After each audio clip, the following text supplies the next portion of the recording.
très étonnant quand on reçoit l'annonce. Il y a un nombre invraisemblable d'émotions qui ne sont pas censées coexister et cohabiter en même temps. Il y a, pour en énumérer quelques-unes, il y a du déni, il y a de l'incompréhension, il y a de l'agitation, donc vite regarder sur Internet, c'est quoi mon type de cancer, qu'est-ce que je vais avoir comme traitement, alors qu'en fait on n'est qu'au début, on a l'annonce, on ne sait pas exactement ce qu'on va avoir. Je me suis dit, Delphine, tu vivais à 2000 à l'heure, tu t'es pas écoutée, t'as pas écouté les signaux de ton corps, c'est toi qui t'es donné ce cancer. Et puis il y avait aussi la petite voix là, qui arrive par derrière et qui dit ça va aller. Et si je peux prendre une image, c'est vraiment le ring d'auto-tamponneuse avec toutes ces émotions qui arrivent les unes en même temps que les autres. Et donc c'est assez perturbant. Et puis c'est le soir, dans ma couette, je me suis dit, sous ma couette, je me suis dit, voilà. Et c'est là qu'on se prend vraiment le 3 tonnes dans la figure. Les injonctions. Ça, j'ai trouvé ça absolument insupportable. Je pense que c'est la première fois que j'ai ressenti de la colère. Quand on me disait Delphine, tu dois garder le moral, c'est 80% de la guérison. Merci, mais quand j'ai pas le moral, ça veut dire que je vais mourir en fait.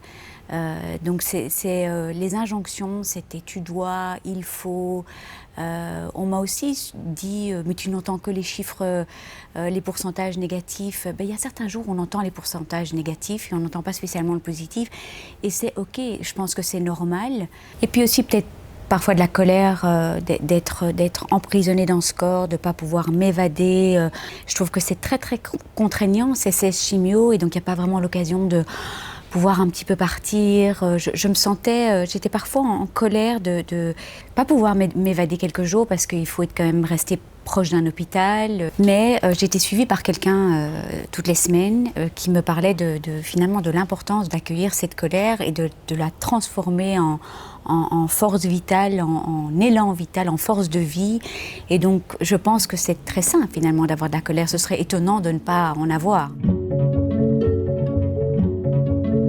Pour moi, c'était vraiment indispensable d'avoir un soutien psychologique en dehors de la maison et donc de pouvoir aller toutes les semaines déposer tous mes petits paquets de colère, de doute, pouvoir pleurer.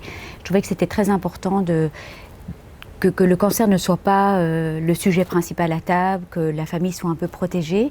J'ai 2 grands ados, donc j'ai très vite vu qu'en fait, ils préféraient ne pas en parler comme moyen de protection. Et donc, c'était vraiment important d'avoir un endroit où on peut déposer tout ça, en dehors de la famille.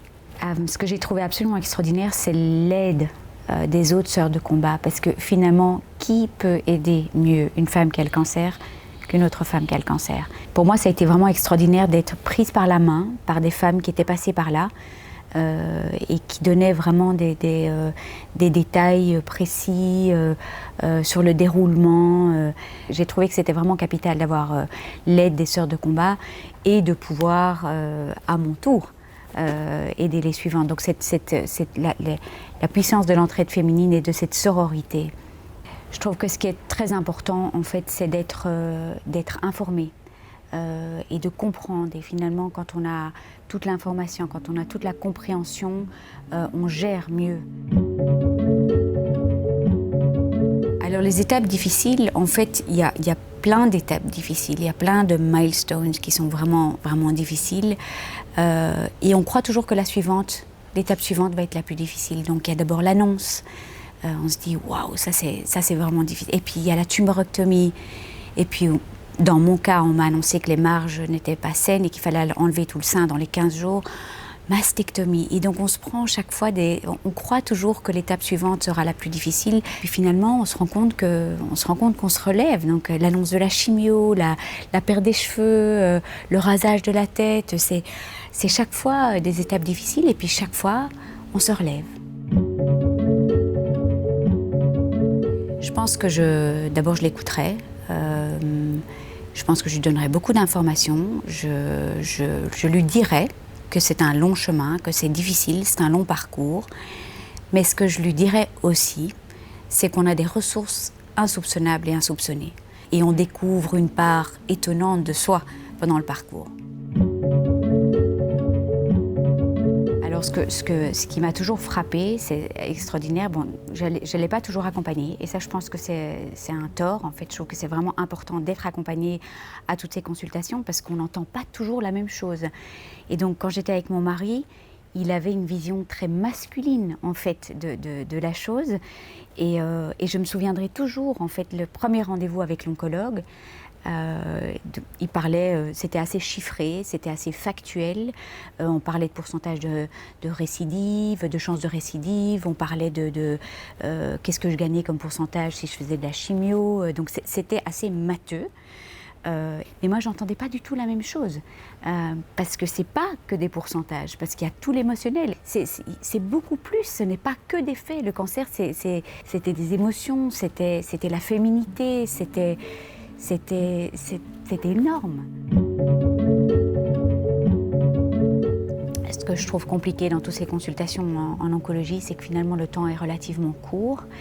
Et le cancer, c'est pas, on a le temps de poser quelques questions sur les effets secondaires, mais finalement le cancer, c'est pas que des faits. On a tellement envie de poser des milliers de questions. Si on pouvait, on resterait 5 heures en consultation pour poser énormément de questions, parce que le cancer, oui, ce sont des faits, des traitements, des effets secondaires, mais c'est énormément d'émotions. Alors pour moi, la résilience, c'est de s'écrouler, puis se relever à maintes reprises, et puis d'essayer de transformer l'obstacle en tremplin.